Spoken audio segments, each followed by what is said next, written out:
Early 18 centuries में early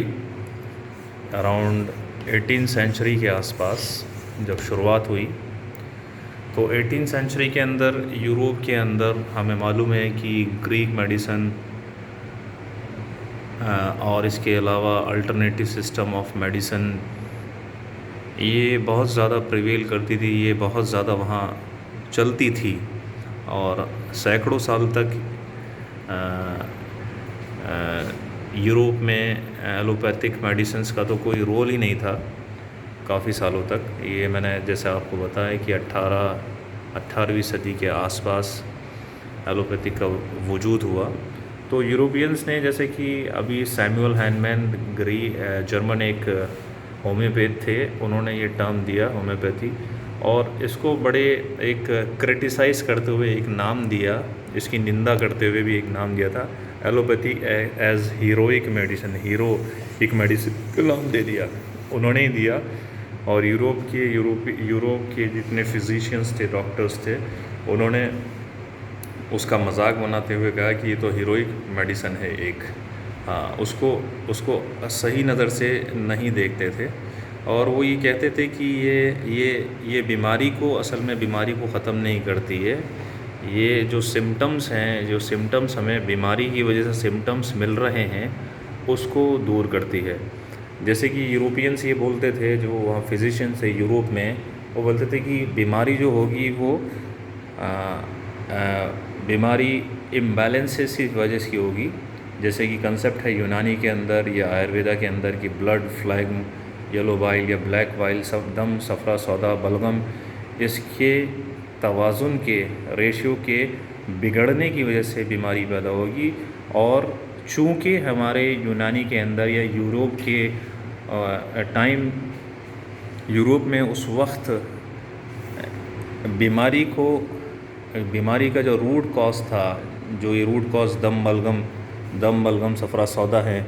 इसको balance में लाया जाता था, इन सारी चीज़ों को बैलेंस में लाया जाता था, ना कि बीमारी के सिम्टम्स को ट्रीट किया जाता था। तो इसी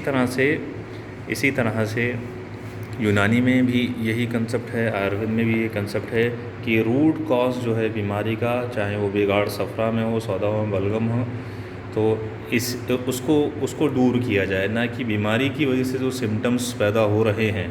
उनको दूर किया जाए। इसीलिए यूरोप से इसका मजाक बनाते थे और इसको एक टर्म दे दिया था हीरोइक मेडिसिन। और इसको दूसरे टर्म्स पे भी ये लोग बुलाते थे यूरोपियंस, जिसको ये वेस्टर्न मेडिसिन भी कहते थे, या दूसरा नाम इसका बायो मेडिसिन भी रख दिया था, या इसे एविडेंस बेस्ड मेडिसिन कहते थे कि जैसी अलामत मिली, जैसी अलामत नज़र आई, उसी हिसाब से उसका ट्रीटमेंट किया। तो इस तरह की मेडिसिन को ये कहते थे एविडेंस बेस्ड मेडिसिन, या इसे कहते थे मॉडर्न मेडिसिन। तो इन टोटल हमें ये देखने को मिल रहा है कि यूरोप में भी काफ़ी इख्तलाफ था एलोपैथिक मेडिसिन को लेके। हालांकि ये सबसे ज़्यादा दुनिया के अंदर अभी एक्सेप्टेबल एक पैथी है, जो कि सबसे ज़्यादा प्रैक्टिस की जाती है एलोपैथी। तो इसके अंदर जो क्रिटिसिज्म यूरोपियंस ने किया, वो इन 4 बेसिक ह्यूमर्स को लेके ही, जो कि एक नींव है यूनानी की भी, आयुर्वेद की भी, उन्हीं 4 ह्यूमर्स को लेके बीमारी की असल जड़ इन्हें ही मानते हुए इसका इलाज करने को वो कहते थे, प्रिस्क्राइब करते थे, एम्फेसिस डालते थे।